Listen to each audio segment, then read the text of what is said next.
Friends, प्रांजलीज kitchen मध्ये मी प्रांजली तुमचं परत एकदा मनपूर्वक स्वागत करते।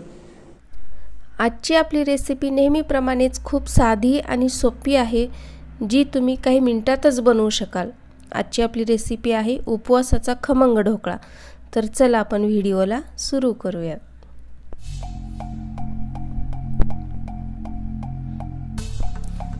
यासाठी आपल्याला खूप कमी साहित्य लागणार आहे। मी इथे 1 वाटी भगरीचं पीठ घेतलेलं आहे।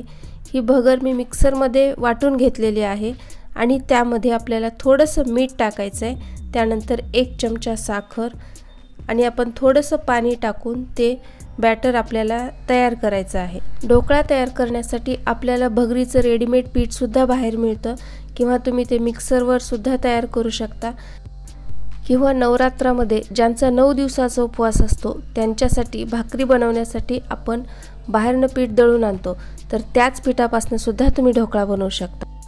तर आता आपल्या इथं ढोकळ्याचं बॅटर तयार झालेलं आहे। हे आपण अगदी 5 मिनिटांसाठी भिजू द्यायचं आहे, साईडला ठेवूयात।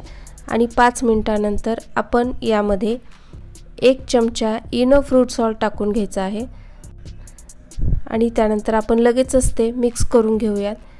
इनो आपला आता ॲक्टिवेट झालेला आहे आणि आता जास्त वेळ न घालवता आपण लगेचच आता ढोकळा करायला घेणार आहोत। तर मी इथं एका कुकरच्या डब्यामध्ये ढोकळा बनवत आहे। त्यासाठी अगोदर मी त्याला तेल लावून घेतलेलं आहे आणि त्यामध्ये आपल्याला हे ढोकळ्याचं बॅटर ओतून घ्यायचं आहे आणि आता आपण हा डब्बा इडली पात्रामध्ये ठेवणार आहोत। तर अगोदर आपल्याला एक प्लेट उलटी ठेवायची आहे, त्यानंतर आपल्या ढोकळ्याचा जो डब्बा आहे तो आपण ठेवूयात आणि आपल्याला झाकण लावायचं आहे आणि हे आपण फुल गॅसवरती 10 मिनिटांसाठी वाफवून घेणार आहोत। तर आता 10 मिनिट झालेले आहेत। एकदम मस्त आपला इथे ढोकळा फुललेला आहे, तुम्ही पाहू शकता। आता मी हा डब्बा साईडला काढून घेते आणि आपल्याला हे पूर्णपणे गार होऊ द्यायचं आहे। गार झाल्यानंतर आपण याच्या सगळ्या कडा लूज करून घेऊयात आणि कडा लूज केल्यानंतर आपण हा ढोकळा एका ताटामध्ये काढून घेऊयात। तर अगदी इझिली हा ढोकळा निघतो। आपण डब्याला अगोदर तेलही लावलेलं आहे आणि आता एका दुसऱ्या ताटामध्ये आपण हा ढोकळा काढून घेऊयात आणि आता तुम्हाला हव्या त्या आकारामध्ये तुम्ही हा कट करून घेऊ शकता। ढोकळा पूर्णपणे कट झाल्यानंतर आपण त्यावरती तुपाची फोडणी देत आहे मी इथे। तर तुपामध्ये फक्त मोहरी आणि कढीपत्ता वापरलेला आहे, तर आपण ते त्यावरती टाकून घेऊयात। त्याने ढोकळ्याला आणखीन जास्त छान टेस्ट येते। तर तुम्ही यामध्ये हिरवी मिरची सुद्धा टाकू शकता किंवा फोडणीमध्ये सुद्धा तुम्ही हिरवी मिरची वापरू शकता। तर इथं आपला हा उपवासाचा खमंग ढोकळा खाण्यासाठी तयार झालेला आहे।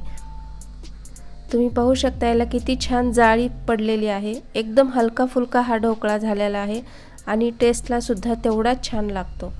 हा ढोकळा तुम्ही असा सुद्धा खाऊ शकता किंवा उपवासाची जी खोबऱ्याची चटणी असते त्यासोबत सुद्धा खूप मस्त लागतो। या नवरात्रामध्ये हा उपवासाचा ढोकळा नक्की करून बघा। जर तुम्हाला व्हिडिओ आवडला असेल तर लाईक आणि शेअर करा आणि प्रांजलीज किचन या माझ्या चॅनलला सबस्क्राईब करायला विसरू नका। याचबरोबर उपवासाच्या बऱ्याच पदार्थाची लिंक तुम्हाला डिस्क्रिप्शन बॉक्समध्ये मिळून जाईल, तर तेही एकदा चेक करा। व्हिडिओ पूर्ण पाहिल्याबद्दल धन्यवाद। भेटूया नेक्स्ट व्हिडिओमध्ये आणखीन एखादी छानशी रेसिपी घेऊन। तोपर्यंत बाय बाय।